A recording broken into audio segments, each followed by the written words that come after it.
more than 20 years. That's how long it's been since the last prescribed burn took place on Mount Scott. I'm really happy this is done. Prescribed fire specialist Richard Baker started working on having the prescribed burn back in 2015. He says they had to get the area around where they're burning ready and have the perfect weather conditions, which Baker says took years to fall into place. Our relative humidity is higher today than it has been. The wind direction's good, but in a slower speed than we've had the last month. And we've been able to bring in people from multiple states to come in and help us. So that really brought us into prescription, ready to go.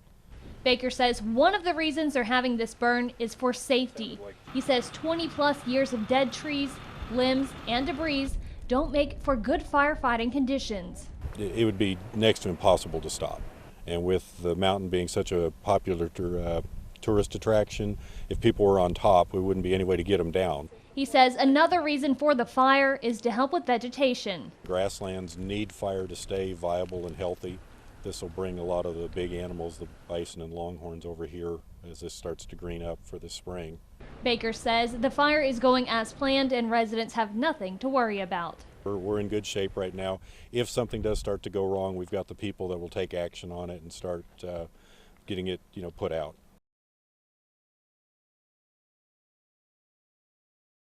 The Paws with Love companions have spent the last decade roaming the halls and comforting patients as well as their loved ones.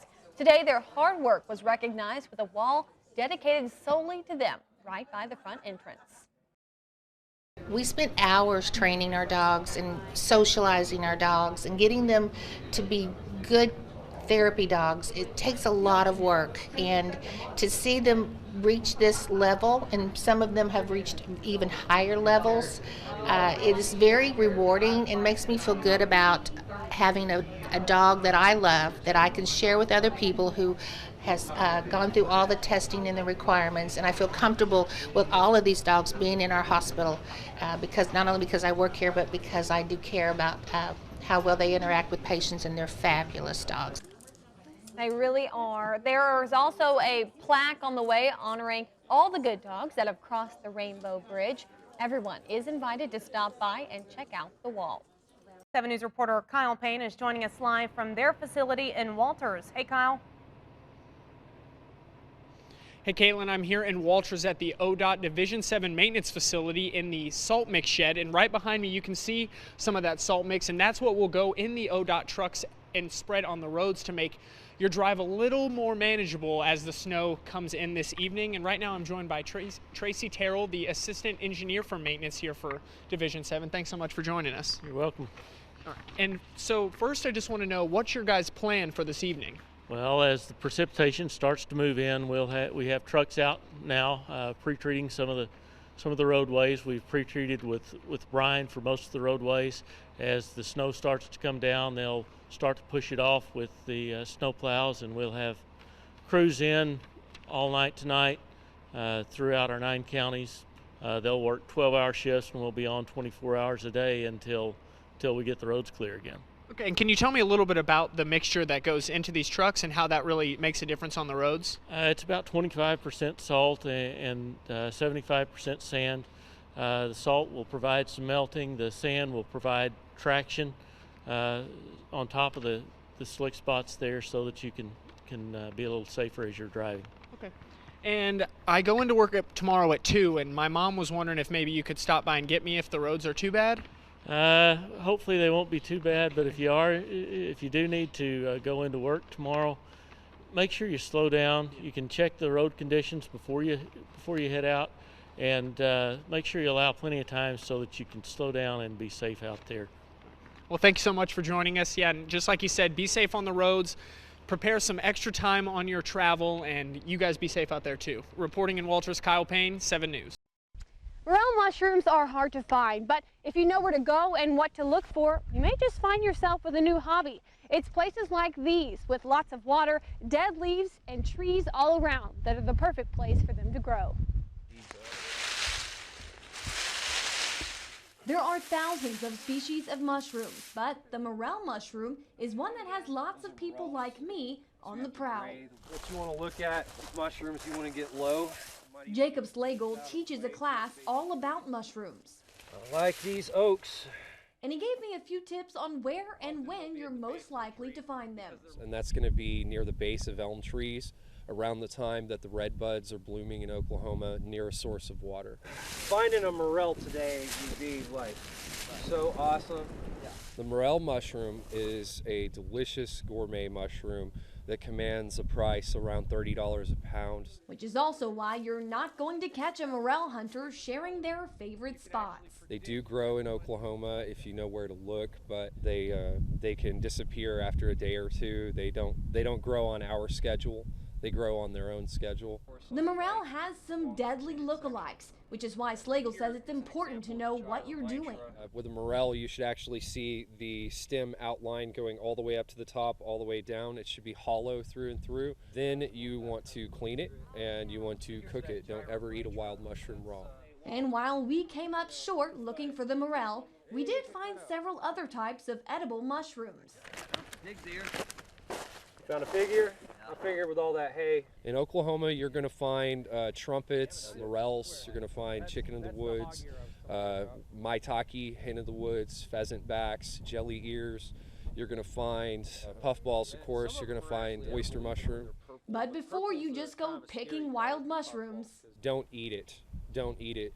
Learn the deadly species first. Don't trust any mushroom if you're not 100% sure what it is. And if you're not into eating mushrooms like me, it's still an adventure just trying to find them. There's this one and then this one. It's a good thing to just go out and, get in touch with nature, or go outside, get some exercise, get some fresh air, find out what's growing in your front yard. Reporting for 7 News, Another mushroom. Add them up. I'm Makenzie Burk. 7 News reporter Kyle Payne is joining us now from City Hall, where he was when the final votes were announced. Kyle. Monty and Caitlin, city council members came back from executive session with a huge smile on their face as the results of the CIP were reported while they were back there. But session didn't adjourn until about 9:40, so we didn't have much time to get reaction from Mayor Stan Booker, so he joins us now. Thanks so much for joining us, Mayor. How you feeling? Oh, I'm some kind of wonderful. I want to tell you it's an exciting time to be in Lawton. I'm so excited that the citizens have faith in themselves and faith in us. Now it's the council's job to make sure all of this happens. The council came forth with a great multifaceted plan to face a multifaceted challenge, and now we have to put it to work and show the citizens that we can do this. It's an exciting time to be in Lawton Fort Sill. Yeah, and unlike projects similar to this in the past, this one really focuses on broad topics. Can you talk about what that might mean for all these voters? So, it's a lot of people said there's something in it for everyone, but that's not the way it was designed. It was designed to face the challenges that we face as a city so that we could become a city that young families wanted to live in. And that included things like crime prevention that were very important. It included things like parks and recreation. So all of these things that we put into it were because they were necessary to get where we need to go into the future. And can you tell me what happens next? I know that you got to be relieved about the yes vote, but the job is not done yet, right? So I'll tell you what, the first thing in the morning, I will ask the city manager to put out a request for proposal for a parks master plan, and we will get started on that parks master plan as soon as possible. Next week, we're setting up meetings to start talking about the Blue Ribbon Commission so we can get started on investing in our children and cutting crime. And somewhere in there, I'm going to try to take a few days off. All right, well, thank you so much for joining us, and thank you. We will continue to follow these CIP projects as they're finalized and begin. But for now, reporting in Lawton, Kyle Payne, 7 News. Firefighters responded to the area about 3 miles north of Sterling off of Northeast 180th and Watts Road. Comanche County Emergency Management says the fire started when a man was feeding cattle and his truck caught some twine on fire. That sparked the grass fire that burned about 80 acres. Our photographer at the scene was there for more than an hour, and when he left, he says the firefighters had the flames mostly contained. Homes and animals were threatened, but none were harmed. Waiting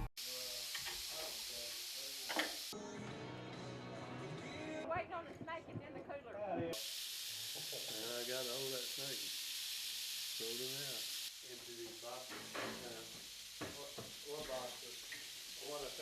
So he bites you, but look at his eyes. Right. Show you. the mechanics of it, show you how it works.